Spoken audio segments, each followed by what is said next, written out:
Pessoal, esse vídeo ele vai ser um vídeo de apoio para vocês entenderem o balanceamento de equação que eu expliquei na Lulink, né, da semana 2.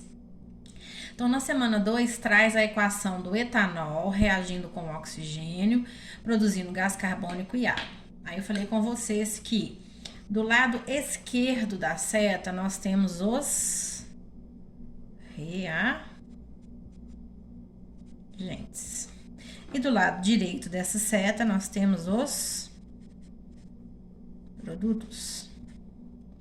Essa substância, quando aparece C2H6O, esse 2 indica que eu tenho na molécula 2 átomos de carbono, são os índices, 6 átomos de hidrogênio e 1 átomo de oxigênio. Esses índices eu não posso mexer. Aqui eu tenho, então, ele reagindo com O2, então, 2 oxigênios, produziu CO2, então, 1 carbono e 2 oxigênios na molécula de gás carbônico, e uma molécula de água, H2O. Só que as quantidades, elas precisam ser ajustadas aqui na frente, é como se fosse aquilo que eu falei com vocês da receita de bolo. Então, eu tenho que colocar os coeficientes, os números que vão igualar a quantidade de carbono que tem do lado esquerdo, do lado dos reagentes, com o número que tem de carbono do lado dos produtos. Você só pode mexer nesses números que vem na frente de cada substância. É como se fosse aqui, ó, a farinha você não pode mexer, mas a quantidade de xícaras de farinha que você tem, você pode.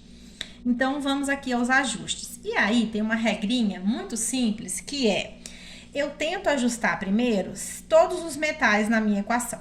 Depois, todos os ametais. E depois, carbono, hidrogênio e oxigênio. Se existirem todos esses elementos.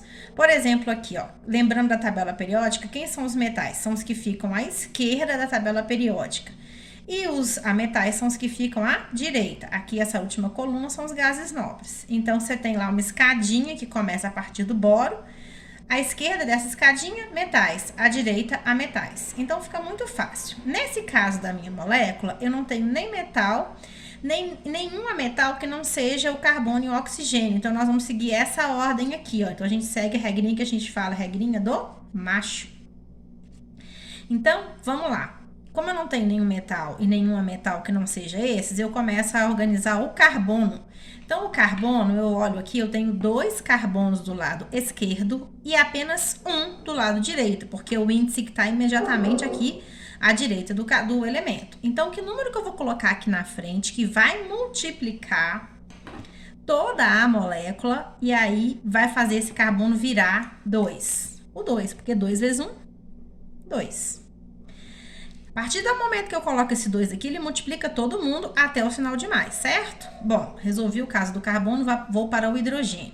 O hidrogênio do lado esquerdo aqui eu tenho 6. Desse lado, apenas 2. Então, que número que eu coloco aqui que multiplicado por 2 vai dar 6? O 3, certo?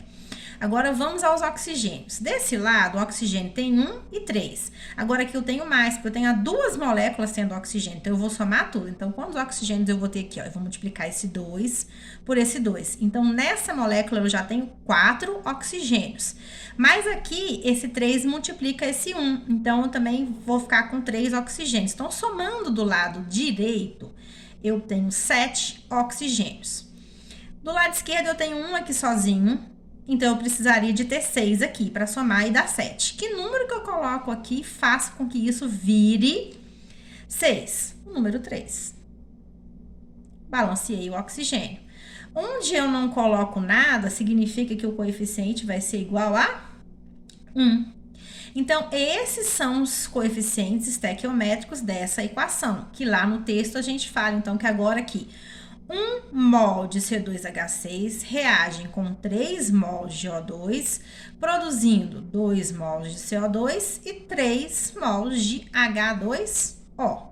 É assim que a gente tem que fazer o balanceamento da forma correta e da forma mais simplificada.